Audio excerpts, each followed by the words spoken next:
Welcome to Psychologist Talks. On today's episode, I want to talk a little bit macro again about personality. I've got a series of personality disorder series and episodes. I only really have one talking macro level about personality, so I want to make another. And today's is going to be all about why it's important to hold personality as a constant point of conceptualization. And I think we've kind of abandoned this. I think we've kind of thrown the baby out with the bathwater, and I'll provide some historical context for this as well. And we are doing a disservice to our clients in doing so. Now, you've heard me, or possibly you've heard me in other episodes say, like, look, personality is more universal than we make it out to be. One, we know of five-factor models and sort of more recent models that try to like depathologize and talk more universally about pathology. But even the sort of personality disorders, including those not listed in our diagnostic manual, those even eliminated from our diagnostic manual, have been observed for decades and decades and decades.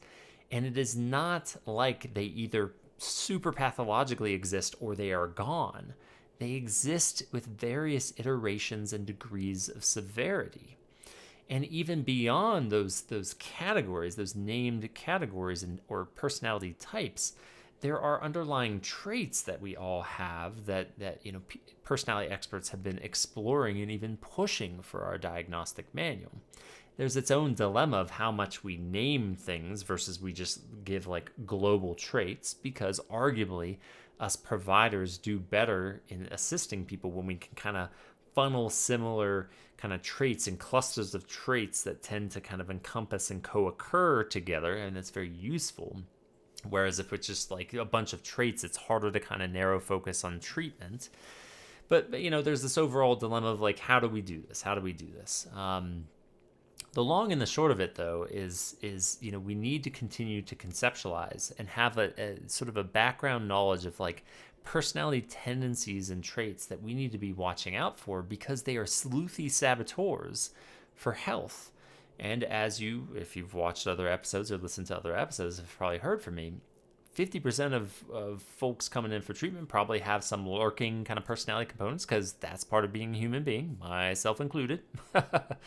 And number two, the people who are in treatment the longest are probably dealing with underlying personality components, relational trauma personality components that are important for us to be equipped with some degree of knowledge about. So back to the central point, we should never abandon the assessment of someone's personality, not because we're just sitting there waiting, are they disordered or not? Are they disordered or not? Or are they disordered or not? But because it contextualizes who they are and how they operate. This is a little psychodynamic, but I think it could jive with the whole kind of schema idea of the cognitive behavioral therapists out there, the CBT-esque camp of folks, is, we carry this stuff with us. I mean, it's part and parcel to object relations, how we understand ourselves, how we understand our relationships and other people, and how we understand and conceptualize the world at large. We are fools to abandon this. We are fools to believe that you're either direly sick in the world of personality or there's nothing to do with personality. It's an ongoing area of assessment. When I work with people for multiple years, I will revisit this and go, it's interesting. I'm kind of getting this flavor, and you'll notice how I phrase this very, like a gray, compassionate, non-stigmatizing way. I'm not like, I got to be careful if there's a personality disorder. Oh God, it's latent, and I might have to diagnose them. I mean, I'd love to exist in a diagnostic system where I didn't have to worry about this. Of like, oh, look, there's some dependency traits. No big deal, because tons of people have them. Right? Even if we call into question the dependent personality disorder, there's lots of traits that lots of people have, attachment issues, right? Stuff like that. Like, no big deal. It's no big deal. We should be able to name this. But that's the idea, is, it gives us a nomenclature. It gives us a way to be like, wait, hold on. I've heard this before. We've studied this. We see these patterns in people's personality, and I can't just treat it like major depressive disorder. Major depressive disorder says nothing about the relational patterns. It says nothing about the object relations. It's just a list of symptoms. And so, I feel like a lot of our education programs are failing providers because they're not educating on personality. And if they do, the big five, yeah, sure, neuroticness and da da da, even that does not really lend us to like, well, here's a common set of problematic aspects and traits and stuff like that to watch out for. the ocean model, the openness and neuroticism, extroversion, what is it, agreeableness. I don't know. It's probably went out of order. Did I just spell ocean wrong?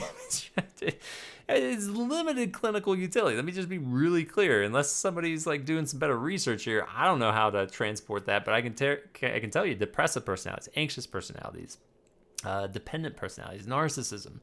Those I am always on the lookout for because they're universal. We all exhibit them to varying degrees. You'll hear this if you dig into my episodes on the particular disorders. They're universals to these things, and so I'm probably just repeating myself, but we need to be better educated about them. It's gonna make, if you're a provider, you're going to be a far more dynamic, a far more kind of talented provider if you have this kind of working model of personality and that you continually assess and look for these themes and traits.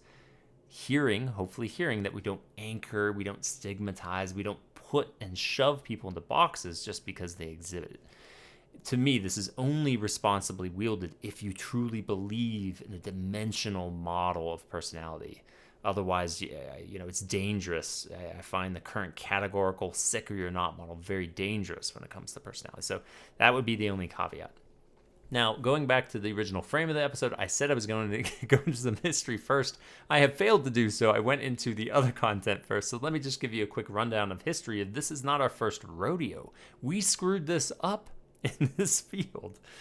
So back in the day, if you're a new provider, you might not be aware of this, depending on what you've been taught or what you've kind of dug into. We had what was called kind of access to pathology. And forgive me, I myself in this moment, I'm forgetting when the DSM created this. In DSM-3, I can't remember when they created the axes, but they've since taken them away. And now if you're curious about, it was like Axis 1 was like your traditional psychopathology, major depressive disorder, bipolar disorder, et cetera, et cetera. And Axis 2 was relegated. It was only personality pathology. And if you go back in history, and I was not aware of this either, is the reason for that is exactly what I'm talking about right now. The hope was that by purposely, intentionally creating a 5-axis system, it was supposed to communicate to everybody like, constantly look at personality. Do not abandon ship on personality. It is an omnipresent force that you need to be aware of, just as social contextual factors and the GAF score. These are things that you need to be mindful of in a continuous assessment process. But the problem is providers didn't end up using it that way. I wasn't even taught about it this way.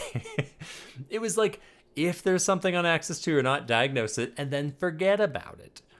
And it's a tragedy that we did it this way, because the original, this is not new. This is how great ideas get lost, is because they're wielded incorrectly. What a wonderful intuitive notion to be like, hey, providers, the 5-axis system are all the things to be continuously mindful about, right? Obviously more concerted effort in the initial sessions, but remember, people do not exist in a vacuum. And that includes their personality. And yet here we have chosen to instead say, well, they're either disordered or not, thanks to our diagnostic system positing it increasingly as a sick or not model. And fascinatingly, even managed care systems and how they integrated and how they responded to covering care for folks with personality disorders have dissuaded us. And we have moved away from this sort of continuous assessment process around personality. What a tragedy. What a tragedy. And so we removed the 5-axis system because we weren't using it well. Despite the intention of it, we weren't using it effectively. And so we've abandoned it. And now if it's a personality disorder, we shove it into, well, there's no axis. You just diagnose it. But even that loses the essence of, this is a continuous assessment process. Do not abandon ship just because someone's disordered or not in the current diagnostic standards. Keep your eyes and ears open. It is not stigmatizing. It is not. If you learn about this, if you really listen and lean into the experts and how they're written about, you will see the gray. And within the gray, it's such an important, valuable aspect of who a human being is. It contextualizes them just like their identities, just like their histories and their traumas. It's another piece of the pie, and yet we have neglected it at our, not dismay, but it's just a tragedy. It doesn't help us, and it sure as heck doesn't help the people who come and seek help from us. So